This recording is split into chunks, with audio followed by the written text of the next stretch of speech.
Quick story, I just got to interview Jay Leno and meet him in person, and this is about ego and why it's not about you. I'm actually on my computer, and we're getting the footage, and I'm going to share this with you. My wife has a social media marketing agency.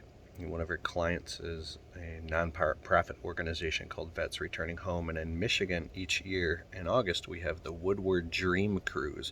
Classic cars, the who's who, people like up and down, like, probably like a 5 mile stretch. There's all these, classic cars to Lamborghinis, all types of stuff. So, anyways, Jay Leno is a big car buff. He has a massive collection of cars, and um,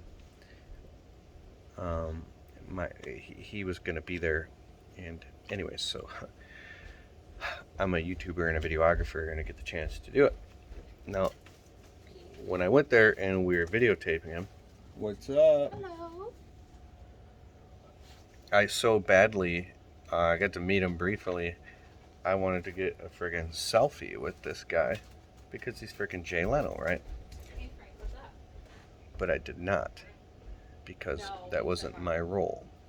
My role was to be a videographer and help my wife with her agency and help her, because I have like professional cameras and stuff, and I'm pretty good at videography, was to get the interview of them interviewing Jay Leno and help my wife. And he's right there, and I even got to meet him face to face. Jay Leno was friends with my uncle.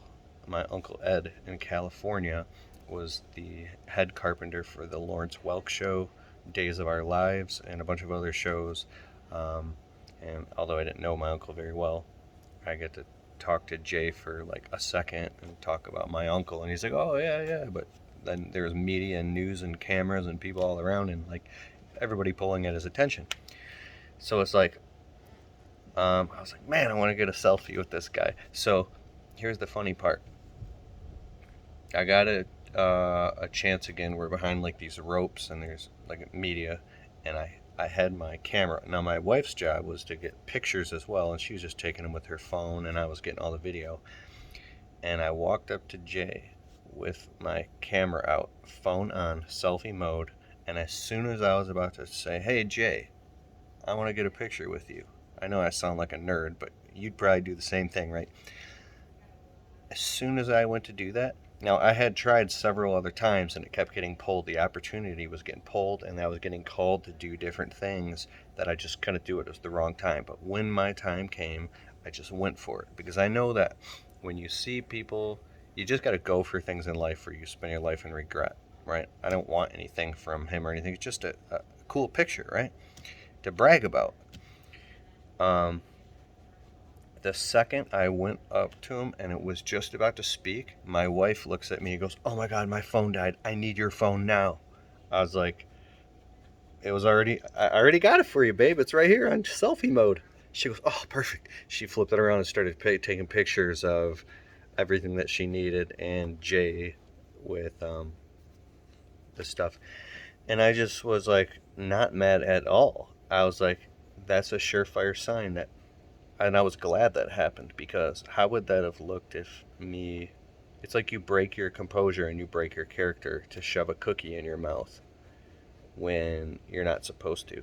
So sometimes in life things will come literally within a, listen to me, if you get anything from this video, there's a very interesting thing about your dreams and doing things that you love.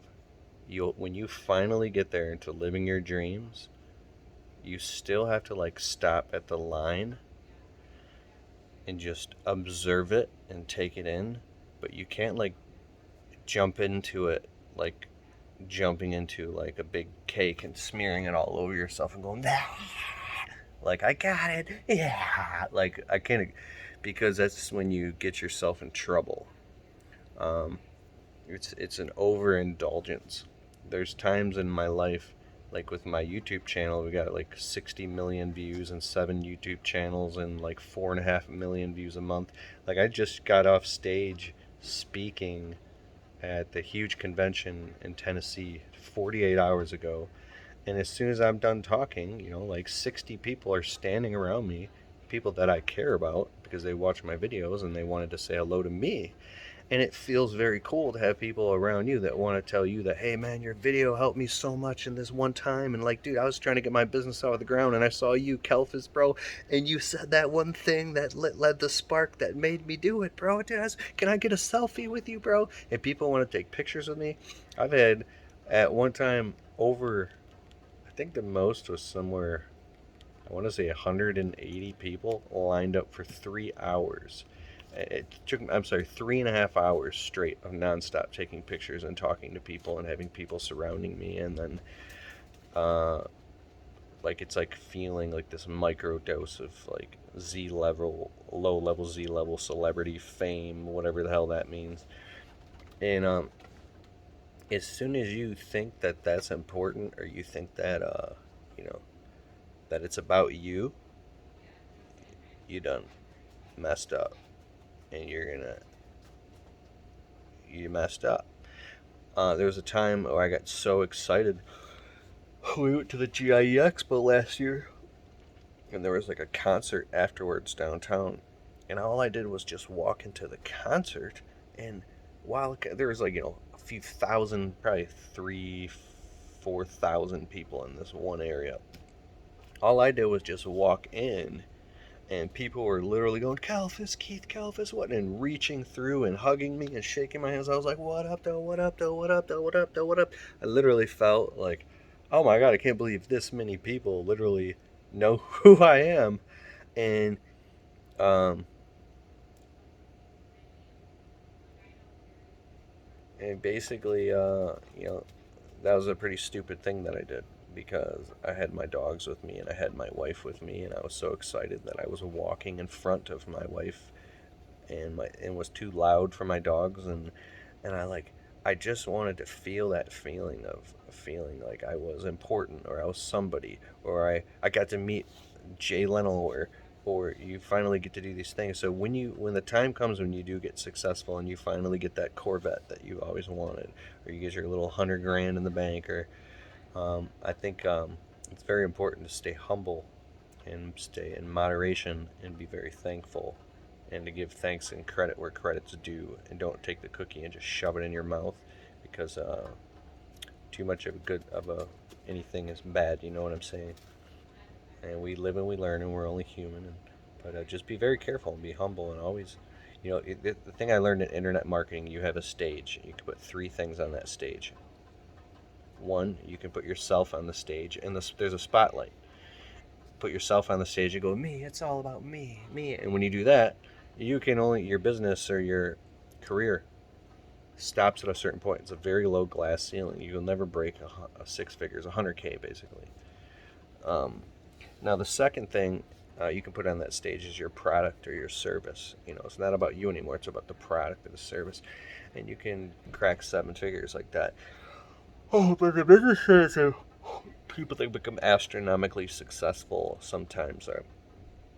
The third option, the most rare, is you put your customer on that stage. You put other people on that stage. You put your team on that stage in the spotlight, and you become the biggest praiser, encourager, and supporter, and challenger of the people that you love. And you're always making about them and about the mission, and you're just really serving. So instead of being at the top of some pyramid, you're actually underneath, holding it all up, because you lead from the front, from example. So anyways, I got to get back to